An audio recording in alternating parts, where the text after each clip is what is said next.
आज के स्टोरी बहुत ही खास होने वाले हैं, तो इस स्टोरी को ध्यानपूर्वक जरूर सुने। तो चलो स्टार्ट करते हैं। कहाँ चले देवर जी? अरे, हमारा नेक तो देते जाइए, दीपाली ने अपने देवर सुबोध से कहा। भाभी, दोनों दीदियों ने तो लूट ही लिया है, लीजिए जो बचा खुचा है तो आप भी ले लीजिए, सुबोध बोला। अरे भाई, मैं तो मजाक कर रही थी, तुम तो मेरे बेटे के समान हो, तुमसे क्या नेग लेना। जाओ, तुम बेफिक्र होकर अपने कमरे में जाओ, आरती भी तुम्हारा बेसब्री से इंतजार कर रही होगी, दीपाली बोली। थैंक यू भाभी, जो आपने मेरे लिए आरती को पसंद किया, सुबोध बोला। तब दीपाली बोली, थैंक यू किस बात का सुबोध? बड़ी बहू होने के नाते ये तो मेरा फर्ज था कि इस घर के लिए ऐसी लड़की लेकर आऊं जो बहुत सुंदर, सुशील और संस्कारी हो, और मुझे ये सब गुण अपनी ममेरी बहन आरती में दिखे, और उसने भी तुम्हें पहली ही नज़र में पसंद कर लिया था, और फिर मम्मी पापा के अलावा और भी रिश्तेदारों को आरती बहुत पसंद आई, इसलिए इस रिश्ते में कोई अड़चन ही नहीं आई। फिर आरती है भी तो कितनी खूबसूरत, लेकिन फिर भी भाभी आरती को ढूंढा तो आपने ही था, इसलिए इसका सारा श्रेय आपको ही जाता है, सुबोध बोला। बस बस, रहने दे, अब मेरे गुणगान करना बंद कर, ये बातें तो बाद में भी होती रहेगी। जा पहले अपनी नई नवेली दुल्हन के पास जा, वो तेरा इंतजार कर रही होगी, दीपाली बोली। जी भाभी, और ऐसा कहकर सुबोध जाने लगा तो दीपाली ने पूछा, कोई गिफ्ट लिया है उसके लिए या नहीं? हाँ भाभी, सोने की अंगूठी लाया हूँ, सुबोध बोला। तब ठीक है, जा, और उसे ज्यादा मत सताना, दीपाली मुस्कुराते हुए बोली, और इधर सुबोध शर्माते हुए अपने कमरे की ओर चला गया। सुबोध के जाने के बाद दीपाली भी सोने के लिए वहीं हाल में लगे अपने बिस्तर पर जा लेटी। अभी ज्यादातर मेहमान घर पर ही थे, कुछ ही मेहमान गए थे, इसलिए दीपाली ने अपना कमरा शादी में आए लड़कियों को दे रखा था और खुद बुजुर्ग महिलाओं के साथ हाल में बिस्तर लगाकर सो रही थी। पुरुषों का ठिकाना पड़ोस के घरों में हो गया था, इसलिए वे सभी वहीं आराम कर रहे थे। शादी की सारी जिम्मेदारी बड़ी बहू होने के नाते दीपाली ने ही संभाली थी। वो इतने दिनों से काम कर करके थक के चूर हो चुकी थी, इसलिए बिस्तर पर लेटते ही फौरन उसकी आंख लग गई। अभी दीपाली को सोए हुए कुछ ही देर हुई थी कि एक जोर की चीख सुनाई दी। चीख इतनी तेज थी कि सभी अपने अपने बिस्तर पर हड़बड़ाकर बैठ गए। दीपाली भी नींद से जाग उठी और सबसे बोली, कौन चीखा? तभी बड़ी बुआ जी बोली, दीपाली, हम में से तो कोई नहीं चीखा, चीख तो शायद सुबोध के कमरे से आई है। सुबोध के कमरे से? ये भला कैसे हो सकता है? दीपाली बोली। हाँ भाभी, सुबोध के कमरे से ही चीख आई है, दीपाली की बड़ी नंद सुरेखा बोली। सच में? दीपाली ने दोबारा पूछा। हाँ, वहीं से चीख आई है, सुरेखा ने दोबारा जवाब दिया। तब दीपाली की सास को मुद बोली, दीपाली, जाकर देख तो कि क्या बात है, हम लौंग जाएंगे तो अच्छा नहीं लगेगा, नई बहू से कुछ भी पूछते ठीक नहीं लगेगा। वो तो तेरी बहन है तो तू उसे आसानी से कुछ भी पूछ सकती है, क्योंकि चीखी तो आरती ही थी, ये मैं यकीन के साथ कह सकती हूँ। ठीक है, तो मैं अभी जाकर देखती हूँ कि क्या बात है, दीपाली बोली। और फिर दीपाली सुबोध के कमरे की ओर गई और उसने दरवाजे पर धीरे से दस्तक देते हुए पूछा, आरती, सब ठीक है ना? और फिर दीपाली के ऐसा पूछने पर आरती ने दरवाजा खोला और दीपाली से लिपटकर जोर जोर से रोने लगी।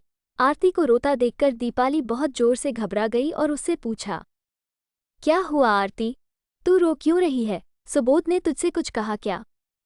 नहीं दीदी, वे कुछ कह ही नहीं पाए, आरती बोली। तेरे कहने का मतलब क्या है आरती? साफ साफ बोल, मैं कुछ समझी नहीं, दीपाली ने घबराकर पूछा। दीदी, जैसे ही उन्होंने मेरा घूंघट उठाया तो बेहोश होकर बिस्तर पर लुढ़क गए, इसलिए डर के मारे मेरी चीख निकल गई, आरती बोली। ये क्या कह रही है तू? दीपाली ने पूछा। हाँ दीदी, उन्होंने मेरी उंगली में अंगूठी पहनाते हुए कुछ बातें की और फिर जैसे ही मेरा घूंघट उठाया तो बेहोश हो गए, आरती बोली। चल मैं जाकर देखती हूँ कि क्या हुआ है सुबोध को, दीपाली बोली। और फिर दीपाली सुबोध के पास गई और पानी की बूंदें उसके चेहरे पर डालकर उसे होश में लाने की कोशिश करने लगी, लेकिन सुबोध होश में नहीं आया तो वो भागते हुए हाल में गई और फौरन टेलीफोन करके डॉक्टर साहब को बुलाया। इसके बाद घर के सभी लोगों को बताया कि सुबोध बेहोश हो गया, तो सभी भागकर सुबोध के कमरे में पहुंचे। थोड़ी देर में डॉक्टर साहब अपने स्कूटर से वहां आ पहुंचे और उन्होंने सुबोध का इलाज शुरू किया और कुछ देर बाद सुबोध होश में आ गया। तब डॉक्टर साहब बोले, शायद शादी की थकावट से ऐसा हुआ होगा। इन्हें आज की रात आराम करने दीजिए, कल तक ये बिल्कुल स्वस्थ हो जाएंगे। फिर डॉक्टर साहब चले गए। उनके कहने पर दीपाली ने आरती को अपने कमरे में सुला दिया और सुबोध दूसरे मेहमानों के साथ जा लेटा, क्योंकि सुबोध को अकेले उस कमरे में लिटाना उचित नहीं था, क्योंकि उसकी तबीयत ठीक नहीं थी। और इसी तरह पूरी रात बीत गई, फिर सुबह हो गई और इस तरह पूरा दिन बीत गया और फिर से रात आ गई। आज रात फिर दीपाली आरती को दुल्हन बनाकर उसके कमरे में बैठा आई और सुबोध से उसके कमरे में जाने को कहा। और पहली रात की तरह सुबोध फिर आरती के पास पहुंचा और फिर से वही चीख सुनाई दी और आज फिर से सभी डर गए। दीपाली फिर कमरे में पहुंची तो आज भी वही हाल था। सुबोध फिर बेहोश था और फिर डॉक्टर साहब को बुलाया गया, लेकिन इस बार डॉक्टर साहब ने कहा कि सुबोध के बेहोश होने की वजह थकावट नहीं है, आप इन्हें किसी साइकेट्रिस्ट को दिखाइए, वे ही इनकी बीमारी की ठीक वजह बता पाएंगे। ये बात सुनकर वहां मौजूद महिला मेहमानों के बीच खुसर पुसर होने लगी। वे आपस में कहने लगी कि हो ना हो ये कोई ऊपरी चक्कर है या दुल्हन ही किसी रूह प्रेत को अपने साथ ले आई है, तभी ऐसा हो रहा है। वो रूह इन दोनों का मिलन ही नहीं होने दे रही है। दीपाली ने ये सब सुना तो सबसे बोली, शांत रहिए आप लोग, ये क्या बेसिर पैर की बातें कर रहे हैं आप लोग। कल ही हम लोग सुबोध को किसी साइकेट्रिस्ट को दिखाते हैं, सारी बातें पता चल जाएगी कि क्या बात है। फिर दूसरे दिन सुबोध अपने बड़े भाई और पापा के साथ साइकेट्रिस्ट के पास गया और डॉक्टर ने उससे बहुत से सवाल पूछे और सुबोध ने सब कुछ साफ साफ बता दिया कि अभी उसकी उम्र केवल 23 साल है, ना उसका पहले किसी लड़की के साथ कोई अफेयर था और ना ही कोई शारीरिक संबंध। उसने तो पहले ही मन में सोच लिया था कि वो अपने घरवालों की पसंद से ही शादी करेगा। अब डॉक्टर को पूरी बात समझ में आ रही थी और उन्होंने आरती को भी अपने पास बुलवाने को कहा। और जब डॉक्टर साहब आरती से मिले तो उन्हें पूरी बात ठीक तरह से समझ आ गई थी, क्योंकि आरती बहुत ही ज़्यादा खूबसूरत थी, सुबोध से कई गुना खूबसूरत। और फिर डॉक्टर साहब सबसे बोले, सुबोध को विंस्ट्रोफोबिया या कैलिग्नीफोबिया हुआ है, इस बीमारी में होता क्या है डॉक्टर साहब? सुबोध के बड़े भाई प्रमोद ने पूछा। तब डॉक्टर साहब बोले, इस फोबिया में पुरुषों को खूबसूरत महिलाएं पसंद तो होती हैं, लेकिन ऐसी महिलाओं से उन्हें डर लगता है। खूबसूरत महिलाओं को देखकर या उनसे अकेले में बात करने के ख्याल से भी वे बुरी तरह घबराते हैं। इस फोबिया से पीड़ित लोगों को सुंदर महिलाओं से इतना ज़्यादा डर लगता है कि वो ऐसी महिलाओं से मिलने या बात करने के ख्याल भर से ही बुरी तरह से घबरा जाते हैं, कभी कभी तो बेहोश भी हो जाते हैं।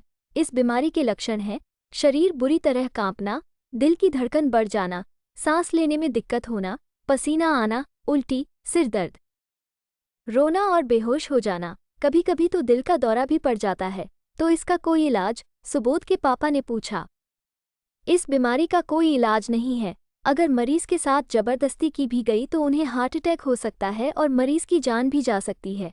ये एक मानसिक बीमारी है जो कभी भी दूर नहीं हो सकती, डॉक्टर साहब बोले। तो अब क्या करें हम सब? उसकी तो अभी अभी शादी हुई है, सुबोध के बड़े भाई प्रमोद ने पूछा। ये तो अब आप सभी को तय करना पड़ेगा कि आगे क्या करना है, डॉक्टर साहब बोले। और फिर सभी घर लौट आए। सभी चिंता में थे कि अब ऐसा क्या किया जाए जिससे सुबोध और आरती की खुशियां बरकरार रहें। इस बात को लेकर सभी चिंता में डूबे थे और सुबोध की मां का तो रो रोकर बुरा हाल था। वो अपने बेटे को जीवित भी देखना चाहती थी और खुश भी। बड़े अरमानों के साथ वो आरती को सुबोध की दुल्हन बनाकर लाई थी, लेकिन अब उन दोनों की खुशियों को नज़र लग चुकी थी। और तभी आरती ने सभी को रोते रोते अपना फैसला सुनाया कि वो सुबोध से तलाक लेगी। ऐसी शादी को जोड़े रखने का कोई मतलब नहीं जिसमें उसके पति की जान जा सकती हो। वो रोते हुए सबसे बोली, मैंने ये फैसला अपने दिल पर पत्थर रखते हुए लिया है। मैं भी सुबोध जी से अलग नहीं होना चाहती। मैंने उन्हें अपने दिल में देवता का स्थान दिया है, लेकिन मुझे क्या पता था कि मेरी ये खूबसूरती मेरे देवता की जान की दुश्मन बन जाएगी। मैं एक रात की दुल्हन बनकर जीवन भर रह लूंगी, लेकिन मैं उनकी जान की दुश्मन नहीं बन सकती। कृपया मुझे आप सभी माफ़ कर देना। आरती की इस बात पर सबका मन भर आया और सभी औरतों की आंखों में आंसू आ गए, लेकिन इसके सिवाय और कोई चारा ना था। आरती एक रात की दुल्हन ही सही, लेकिन उसका सुहाग जिंदा तो रहेगा। ये स्टोरी आपको कैसा लगा कमेंट में ज़रूर बताना। अगर आपको अच्छा लगा तो मेरे चैनल को लाइक शेयर सब्सक्राइब ज़रूर करें। मिलते हैं नेक्स्ट वीडियो में, तब तक के लिए बाय।